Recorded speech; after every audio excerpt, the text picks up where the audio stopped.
എല്ലാവർക്കും ഞങ്ങളുടെ പുതിയ വീഡിയോയിലേക്ക് സ്വാഗതം. ഇന്ന് പനീർ വെച്ച് പനീർ ബട്ടർ മസാലയാണ് ഉണ്ടാക്കുന്നത്. അതിലേക്ക് കുറച്ച് പനീർ എടുത്തിട്ടുണ്ട്, തക്കാളി, കുറച്ച് ഇഞ്ചി, വെളുത്തുള്ളി, പച്ചമുളക്, സവോള ഇതെല്ലാം ചെറുതായിട്ട് കട്ട് ചെയ്ത് വെച്ചിട്ടുണ്ട് കേട്ടോ. അപ്പം നമുക്ക് എങ്ങനെ പനീർ ബട്ടർ മസാല ഉണ്ടാക്കുന്നത് നോക്കിയാലോ. ഒരു പാൻ എടുത്ത് വെച്ചിട്ടുണ്ട്. പാൻ ചൂടായി വരുമ്പോഴത്തേക്കും ഒരു വലിയ സ്പൂണ് എണ്ണ ഒഴിച്ച് കൊടുക്കുകയാണ് കേട്ടോ. ഇത് നമുക്ക് ഗ്രേവി ഉണ്ടാക്കുന്നതിന് ആവശ്യമായിട്ടുള്ളതാണ്. നമ്മുടെ എണ്ണയെല്ലാം ചൂടായി വരുന്നുണ്ട്. അതിനകത്തേക്ക് ഞാൻ ഇട്ട് കൊടുക്കാൻ പോകുന്ന ഓൾ സ്പൈസസ് ആണ് കേട്ടോ. പട്ട, ഗ്രാമ്പു, ഏലക്ക അങ്ങനെയൊക്കെ ഉള്ളത് സ്പൈസസ് ഇട്ട് കൊടുത്തതിന് ശേഷം 2-3 ചുവന്ന മുളക്, 3-4 അല്ലി വെളുത്തുള്ളി, ഒരു 10-12 കാഷ്യൂനട്ട്, ഒരു മീഡിയം സൈസ് സവോള എല്ലാം കൂടി ഇട്ട് കൊടുത്തിട്ട് നന്നായിട്ട് വഴറ്റിയെടുക്കുകയാണേ. ഇത് ഞാൻ ചെയ്യുന്നത് ഗ്രേവിക്ക് വേണ്ടിയാണ്. അതായത് മക്കനി റെഡിയാക്കുന്നതിന് ആവശ്യമായിട്ടുള്ള സാധനങ്ങളാണ്. ഒന്നും കൂടെ പറയാം. ഓൾ സ്പൈസസ് എല്ലാം കൂടെ, പട്ട, ഗ്രാമ്പു അതെല്ലാം കൂടി ഇട്ട് കൊടുക്കുക. അതിനുശേഷം നമ്മൾ 3-4 അല്ലി വെളുത്തുള്ളി ഇട്ടിട്ടുണ്ട്, കാഷ്യൂനട്ട് ഇട്ടിട്ടുണ്ട്, ഒരു 10-12 കാഷ്യൂനട്ടായിട്ട് ഇട്ടിരിക്കുന്നത്. ഒരു മീഡിയം സൈസ് സവോളയാണ് ഞാനിപ്പോൾ എടുത്തിരിക്കുന്നത്. അതിനുശേഷം മുളക് ഇട്ടിട്ടുണ്ട്. അതിനുശേഷം ഇതെല്ലാം നന്നായിട്ട് വഴഞ്ഞു കൊടുക്കുക. നന്നായി വഴണ്ടു വരുമ്പോഴത്തേക്കും ഞാൻ ഒരു മീഡിയം സൈസിലുള്ള തക്കാളിയും കൂടെ ഇതുപോലെ ക്യൂബായിട്ട് കട്ട് ചെയ്ത് വെച്ചിരിക്കുകയാണ് കേട്ടോ. അതും കൂടി ഇട്ട് കൊടുത്തിട്ട് നന്നായിട്ട് ഇളക്കി എടുക്കുന്നുണ്ടേ. ഇതെല്ലാം കൂടെ നന്നായി മിക്സ് ചെയ്ത് വരണം. ജോയിൻ്റായിട്ട് വന്നതിന് ശേഷം എല്ലാം കൂടെ വെന്ത് വരുന്നതിന് ശേഷമാണ് നമ്മൾ ഗ്രേവി റെഡിയാക്കാൻ പോകുന്നത്. പനീർ ബട്ടർ മസാല, പനീർ ചിക്കന്, ബട്ടർ മസാല, ബട്ടർ ചിക്കൻ ഇങ്ങനത്തെ കറികളൊക്കെ ചപ്പാത്തിയുടെ കൂടെ കഴിക്കാനൊക്കെ എനിക്ക് ഭയങ്കര ഇഷ്ടമാണ് കേട്ടോ. അപ്പോൾ ഇന്ന് പനീർ ഇരുന്നപ്പോൾ ഞാൻ വിചാരിച്ചു പനീർ ബട്ടർ മസാല എന്നാൽ റെഡിയാക്കാം. ഒരു 10 മിനിറ്റിനകം കറി റെഡിയാകും കേട്ടോ. അപ്പോൾ ഞാൻ വിചാരിച്ചെന്നാൽ ഇത് വീഡിയോ ആയിട്ട് ഷൂട്ട് ചെയ്യാൻ നിങ്ങൾ ഉപകാരപ്പെടുമല്ലോ എന്ന്. ഇത് ഇഷ്ടമുള്ളവരൊക്കെ ഉണ്ടല്ലോ അല്ലേ. അപ്പോൾ നമ്മുടെ ഇതെല്ലാം വഴണ്ട് വന്നപ്പോഴത്തേക്ക് ഞാൻ അതിനകത്തേക്ക് 2 വലിയ സ്പൂണ് കാശ്മീരി മുളക് പൊടിയും കൂടെ ചേർത്ത് കൊടുക്കുകയാണ്. അപ്പം നമുക്ക് അധികം എരിവ് വരുന്നില്ലല്ലോ ഇങ്ങനത്തെ കറിക്ക്. അപ്പോൾ ഇത് നല്ല കളറിനും കൂടെ നല്ലതാണ് കാശ്മീരി ചില്ലി ചേർക്കുന്നത്. അപ്പോൾ അതെല്ലാം ഇട്ട് നന്നായിട്ട് ഒന്നും കൂടെ വഴറ്റി കൊടുക്കുകയാണ്. ഇതെല്ലാം കൂടെ മിക്സ് ചെയ്ത് കിട്ടണമല്ലോ. അപ്പോൾ ഏകദേശം എല്ലാം റെഡിയായി വന്നിട്ടുണ്ട്. അപ്പോൾ ഞാൻ ഇതിനകത്തേക്ക് നമുക്ക് ആവശ്യമായിട്ടുള്ള ഉപ്പുണ്ടല്ലോ അതിട്ട് കൊടുക്കണം. നിങ്ങളുടെ കറിക്ക് ആവശ്യമായിട്ടുള്ള ഉപ്പ് നിങ്ങൾക്ക് ഇട്ട് കൊടുക്കുക. അതിന് ഏറ്റക്കുറിച്ചിലുകൾ ഉണ്ടാവുമല്ലോ, അതിട്ട് കൊടുത്തതിന് ശേഷം എല്ലാം കൂടെ ഒന്നും കൂടെ മിക്സ് ചെയ്തെടുക്കുകയാണ്. ഇത് മിക്സ് ചെയ്ത് എടുക്കുന്നതിലാണ് ഇത് നന്നായി എല്ലാം കൂടെ ചോദിച്ച് വരണം. മസാലയും തക്കാളിയും എല്ലാം, തക്കാളി നന്നായി കുക്കായി വന്നിട്ടുണ്ട്. ഇതുണ്ടോ മസാല റെഡി ആയിട്ടുണ്ട്. അപ്പോൾ ഞാനത് തണുക്കാനായിട്ട് മാറ്റി വെച്ചിട്ടുണ്ട്. ഇതിന് ശേഷം ഞാൻ കുറച്ച് ബട്ടർ ഇട്ടു കേട്ടോ. അത് നിങ്ങൾക്ക് ഓപ്ഷണലാണ്. ഞാൻ കുറച്ച് എണ്ണയും കൂടെ ഒഴിച്ചിട്ട് നിങ്ങൾക്ക് ഏത് ഓയിൽ യൂസ് ചെയ്യും. സമയത്ത് നിങ്ങൾക്ക് ബട്ടർ സ്കിപ്പ് ചെയ്യണമെങ്കിൽ ബട്ടർ സ്കിപ്പ് ചെയ്യാം, ഓയിൽ മാത്രം ഇടാം. ഞാനിട്ട് നമ്മുടെ പനീറെല്ലാം കൂടെ ഒന്ന് ഫ്രൈ ചെയ്യാനായിട്ട് വെക്കുകയാണ് കേട്ടോ. പനീറെല്ലാം കൂടെ ഒന്ന് ഫ്രൈ ആയി വരട്ടെ. അതിന് വേണ്ടി ഞാനിവിടെ കുറച്ച് എൻ്റെ ബട്ടർ ഇരുന്നപ്പോൾ ഞാൻ ആഡ് ചെയ്ത് കൊടുത്തു എന്നേ ഉള്ളൂ. നിങ്ങൾക്ക് ഇത് ഒഴിവാക്കണമെങ്കിൽ ഒഴിവാക്കാം. നിങ്ങൾക്ക് ഏതെങ്കിലും കുക്കിംഗ് ഓയിൽ ഒഴിച്ചിട്ട് നിങ്ങൾക്ക് അത് യൂസ് ചെയ്യാവുന്നതേ ഉള്ളൂ. മസ്റ്റാർഡ് ഓയിൽ യൂസ് ചെയ്യണമെങ്കിൽ അതും ചെയ്യാം. ഏതെങ്കിലും വെജിറ്റബിൾ ഓയിൽ ചിലപ്പോൾ അത് നിങ്ങളുടെ ഇഷ്ടമാണ് കേട്ടോ. ഓയിൽ ഏത് യൂസ് ചെയ്യണമെങ്കിൽ ഇത് കുറച്ച് ഇട്ടിട്ട് പനീർ ഇട്ട് കൊടുത്തിട്ട് അത് റോസ്റ്റ് ചെയ്തിട്ട്. അപ്പോൾ നമ്മുടെ ഒരു സൈഡൊന്ന് റെഡി ആയിട്ടുണ്ട്. അപ്പോൾ ഞാൻ ഒന്നും കൂടെ മറിച്ചിട്ട് കൊടുക്കുകയാണ്. പിന്നെ എല്ലാ വശവും ഒന്ന് ഫ്രൈ ചെയ്ത് കിട്ടണമല്ലോ അതിന് വേണ്ടി. പനീർ ഫ്രൈ ചെയ്ത് കഴിക്കാനും മസാലയൊക്കെ ഇട്ടിട്ട് ഫ്രൈ ചെയ്ത് കഴിക്കാനും നല്ലതാണ് കേട്ടോ. പനീർ നമ്മുടെ ഒരു ഇഷ്ട വിഭവങ്ങളിൽ പെടുന്ന ഒരൈറ്റമാണ്. അപ്പോൾ പനീറെല്ലാം കൂടെ ഞാൻ മറിച്ചിട്ട് കൊടുത്ത് എല്ലാം റെഡിയാക്കി വരുന്നുണ്ട്. അപ്പം ഇതൊരു 3-4 മിനിറ്റ് മതി കേട്ടോ, പെട്ടെന്ന് ആവുമല്ലോ പനീർ. അപ്പോൾ അത് പനീർ കരിഞ്ഞു പോവാതിരിക്കാൻ ശ്രദ്ധിക്കണം. ഫ്ലെയിം എപ്പോഴും ശ്രദ്ധിക്കണം. ഫ്ലെയിം കുറച്ചിട്ടിട്ട് മതി ചെയ്യാൻ. അതുകൊണ്ട് പനീറെല്ലാം കൂടെ ഞാൻ റെഡിയാക്കി ഇട്ടിട്ടുണ്ട്. അപ്പോൾ അതെല്ലാം ഞാൻ ബൗളിലേക്ക് മാറ്റി.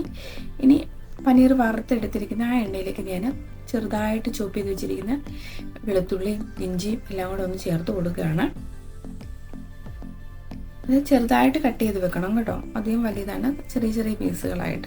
അപ്പോൾ അതിനുശേഷം ഞാനതെല്ലാം കൂടെ ഒന്നും കൂടെ ഇളക്കി കൊടുക്കണം. വെളുത്തുള്ളി ഇഞ്ചിയാണ് കേട്ടോ. അതെല്ലാം കുറച്ച് മതി, ഒരു സ്പൂണൊക്കെ അടുത്ത് മതി വെളുത്തുള്ളിയും ഇഞ്ചി. അതിനുശേഷം ഞാൻ ഒരു ചെറുതായിട്ട് കട്ട് ചെയ്ത് വെച്ചിരിക്കുന്ന ഒരു ചെറിയ സവോള, അതായത് പൊടിയായിട്ട് അരിഞ്ഞ് വെക്കണം, അതിട്ട് കൊടുത്തു. ഒരു പച്ചമുളക് ഇട്ട് കൊടുത്തിട്ടുണ്ട് കേട്ടോ, ഒരു ചെറിയ സ്പൈസസിന് വേണ്ടി. അത് നിങ്ങളുടെ ഇഷ്ടമാണേ. പച്ചമുളക് ചേർക്കാം. പച്ചമുളകിൻ്റെ എണ്ണം ഞാൻ 1 എടുത്തിട്ടുള്ളൂ. ചെറിയ സ്പൈസിന് വേണ്ടി നിങ്ങൾക്ക് 1 or 2 ചേർക്കാം, അതിൽ കൂടുതൽ വേണ്ട. അതെല്ലാം കൂടി ഇട്ട് കൊടുത്തതിന് ശേഷം ഞാൻ പൊടിയായി അരിഞ്ഞു വെച്ചിരിക്കുന്ന തക്കാളിയും കൂടി ഇട്ട് കൊടുക്കുകയാണ്. നന്നായിട്ട് റോസ്റ്റ് ചെയ്ത് നിങ്ങൾക്കിനി ഉപ്പ് നിങ്ങൾക്ക് ചേർക്കണം എന്നുണ്ടെങ്കിൽ ഇവിടെ നമുക്ക് ഈ ഭാഗത്ത് നിങ്ങൾക്ക് ആഡ് ചെയ്ത് പോകാം കേട്ടോ. ഞാൻ ഓൾറെഡി എനിക്ക് ആവശ്യമായിട്ടുള്ള ഉപ്പ് ഞാൻ ആദ്യമേ തന്നെ നമ്മുടെ ഗ്രേവി റെഡിയാക്കുമ്പോൾ ചേർത്തിരുന്നു. ഇനി അത് പോരാൻ തോന്നുവാണെങ്കിൽ നിങ്ങൾക്ക് കുറച്ച് ചേർത്ത് പോവാം ഈ ഒരു സമയത്ത്. അപ്പം ഞാനിപ്പോൾ ചേർക്കുന്നില്ല, കാരണം ഓൾറെഡി ഞാൻ ചേർത്തിട്ടുണ്ട്. എനിക്കത് മതിയെന്ന് തോന്നുന്നു. ഇനി അത് പോരാൻ തോന്നുവാണെങ്കിൽ പിന്നെ നമുക്ക് നോക്കിയിട്ട് ചെയ്യാം. അപ്പം ഞാനിതെല്ലാം കൂടെ സോട്ട് ചെയ്ത് കൊടുത്തിട്ടുണ്ട്. അതായത് ഇഞ്ചി, വെളുത്തുള്ളി, പച്ചമുളക്, തക്കാളി, ഇതെല്ലാം ചെറിയ പൊടിയായിട്ട് അരിഞ്ഞ് വെച്ചേക്കുന്ന കേട്ടോ. ഇതെല്ലാം കൂടെ ഇട്ട് കൊടുത്ത് നന്നായിട്ട് സോട്ട് ചെയ്തെടുത്തു. അതെല്ലാം ആയി വന്നപ്പോഴത്തേക്കും ഒരു ചെറിയ സ്പൂൺ മഞ്ഞൾപ്പൊടി, മല്ലിപ്പൊടി, 1 സ്പൂണ് മുളക് പൊടിയും കൂടെ ഒന്നും കൂടി ഇട്ട് കൊടുത്തു കേട്ടോ. പൊടികളായിട്ട് മഞ്ഞൾപ്പൊടി, മല്ലിപ്പൊടി, മുളക് പൊടി ഇത്ര ഇട്ട് കൊടുത്ത ശേഷം ഒന്നും കൂടി വീണ്ടും ഇളക്കുവാണ്. ഇതിൻ്റെ മസാലയുടെ പച്ചമണം എല്ലാം മാറി നമ്മൾ ചേർത്ത് വെച്ചിരിക്കുന്ന വെളുത്തുള്ളി, ഇഞ്ചി, തക്കാളിയിലേക്ക് ഇതെല്ലാം കൂടെ ഒന്ന് യോജിച്ച് വരണം. അതിനു വേണ്ടിയാണ് നന്നായിട്ട് ഇളക്കി കൊടുക്കുന്നത്. ഇതൊന്നും കരിഞ്ഞു പോകാൻ പാടില്ല. അത് തീ ഫ്ലെയിം നമ്മളെല്ലാം ചെക്ക് ചെയ്യണം കേട്ടോ. ഞാനിതും ചെറിയ തീയിൽ വെച്ചിട്ടാണ് നന്നായിട്ട് റോസ്റ്റ് ചെയ്ത് കൊടുക്കുന്നത്. അപ്പോഴത്തേക്കും ഞാൻ നമ്മുടെ ഗ്രേവി എല്ലാം കൂടെ തണുത്തിരുന്നു. അതെല്ലാം കൂടെ പേസ്റ്റായിട്ട് ഫൈനായിട്ട് അരച്ച് കിട്ടിയിട്ടുണ്ട്. അപ്പോൾ നമ്മൾ ഈ റോസ്റ്റ് ചെയ്ത് എല്ലാം മസാല എല്ലാം റെഡി ആക്കിയിട്ടുണ്ടല്ലോ, അതിനകത്തേക്ക് നമ്മുടെ ഗ്രേവി മക്കിനി നമ്മൾ ഒഴിച്ചു കൊടുത്തു കേട്ടോ. ഇതുപോലെ ഫൈനായിട്ട് കിട്ടിയിട്ടുണ്ടേ, അത് നമ്മൾ ഒഴിച്ചു കൊടുത്തു. അപ്പോൾ നമുക്ക് കുറച്ച് മസാലയും കൂടെ ഇരിപ്പുണ്ട് ഇതിനകത്ത്. അപ്പം നമുക്കത് കളയാൻ പാടില്ലല്ലോ. അപ്പോൾ ഞാൻ അതിനകത്തേക്ക് കുറച്ച് ചൂടുവെള്ളം ഒഴിച്ചു കൊടുക്കുകയാണ് കേട്ടോ. മിക്സി ഒന്ന് ക്ലീൻ ചെയ്ത് കിട്ടുകയും ചെയ്യും. നമുക്ക് ബാലൻസ് നമ്മുടെ മസാല ഒന്നും നഷ്ടപ്പെടാതെ നമുക്ക് ഒഴിക്കാൻ പറ്റുമല്ലോ, അതിനു വേണ്ടിയാണ്. നിങ്ങൾക്കും അങ്ങനെ തന്നെ ചെയ്യാം. ചെറിയ ചൂടുവെള്ളമാണ് ഒഴിച്ചു കൊടുക്കുന്നത് കേട്ടോ. ഇതിനകത്തേക്ക് പച്ചവെള്ളം ഒഴിക്കുന്നേക്കാളും നല്ലത് ചൂടുവെള്ളം ഒഴിച്ചിട്ട് മിക്സി ഒന്ന് കഴുകിയെടുക്കുമ്പോഴത്തേക്കും നമുക്ക് ആ ഗ്രേവി എല്ലാം കൂടെ കിട്ടും കേട്ടോ. ഇതുണ്ട്, ഇങ്ങനെ ഒരു പരുവത്തിലേക്ക് നമുക്ക് ഗ്രേവി ആയിട്ട്. അപ്പോൾ കുറച്ചുകൂടെ ഗ്രേവി വേണമെങ്കിൽ കുറച്ചും കൂടെ വെള്ളം ചേർത്ത് കൊടുക്കാം. അപ്പോൾ എനിക്ക് ഈ ഒരു കൺസിസ്റ്റൻസി മതി. അത് നിങ്ങളുടെ ഇഷ്ടമാണേ. ആ ഒരു പരുവത്തിൽ ഞാൻ ചേർത്ത് കൊടുത്തിട്ടുണ്ട്. ഇനിയിപ്പോൾ ആ ഗ്രേവി എല്ലാം കൂടെ തിളച്ച് വരുമ്പോഴത്തേക്ക് ഞാൻ കുറച്ച് കസ്തൂരി മേത്തിയും കൂടി ഇട്ട് കൊടുത്തു. 1 സ്പൂണ് ബട്ടറും കൂടി ഇട്ട് കൊടുത്തിട്ട് ഒന്ന് ഇളക്കി കൊടുക്കുകയാണേ, ഗ്രേവിയിലകത്തേക്ക് എല്ലാം കൂടെ മിക്സായി വരാനായിട്ട്. അതെല്ലാം കൂടെ മിക്സായി വരുന്ന സമയത്ത് നിങ്ങൾക്ക് ഈ ഒരു സമയത്ത് നിങ്ങൾക്ക് കുറച്ച് കെച്ചപ്പും കുറച്ച് പഞ്ചസാരയും കൂടെ ആഡ് ചെയ്ത് കൊടുക്കാം കേട്ടോ. ഞാനത് എൻ്റെ കടയ്ക്ക് ഈ പ്രാവശ്യം യൂസ് ചെയ്യുന്നില്ല. നിങ്ങൾക്ക് ഇട്ട് കൊടുക്കാവേ. പഞ്ചസാര ഇടുന്ന വെച്ചാൽ ഒരു ബാലൻസിന് വേണ്ടിയാണ്. ഞാൻ കുറച്ച് മല്ലിയില ഇട്ട് കൊടുത്തിട്ടുണ്ട്. അതെല്ലാം കൂടെ ഒന്ന് ഗ്രേവിയിലേക്കൊന്ന് തീ നന്നായി കുറച്ച് വെക്കണം കേട്ടോ. ഇട്ട് കൊടുത്തിട്ടൊന്ന് ഇളക്കി കൊടുക്കുകയാണേ. അതിനുശേഷം ഞാൻ നമ്മുടെ ഫ്രൈ ചെയ്ത് വെച്ചിരിക്കുന്ന നമ്മുടെ പനീർ കറിക്കകത്തേക്ക് ഇട്ട് കൊടുക്കുക കേട്ടോ. പനീർ നന്നായിട്ട് നമ്മൾ ഫ്രൈ ചെയ്തെടുത്തിട്ടുണ്ടേ. അതെല്ലാം കൂടി ഇട്ട് കൊടുത്തതിന് ശേഷം ഒന്ന് ഗ്രേവിയിൽ മിക്സ് ചെയ്ത് കൊടുക്കണം. ഈ പനീർ ഇട്ടതിന് ശേഷം വലുതായിട്ട് ഇളക്കരുത്, ചെറുതായിട്ട് ഇങ്ങനെ ഒന്ന് ഇളക്കി കൊടുക്കുകയോ ചെയ്യാവുള്ളൂ കേട്ടോ. അല്ലെങ്കിൽ പനീർ പൊടിഞ്ഞു പോകും. അതുകൊണ്ടാണ്. പനീറിന് അധികം കട്ടിയൊന്നും ഇല്ലല്ലോ, അതൊന്ന് സൂക്ഷിക്കണം ഇളക്കി കൊടുക്കുമ്പോൾ.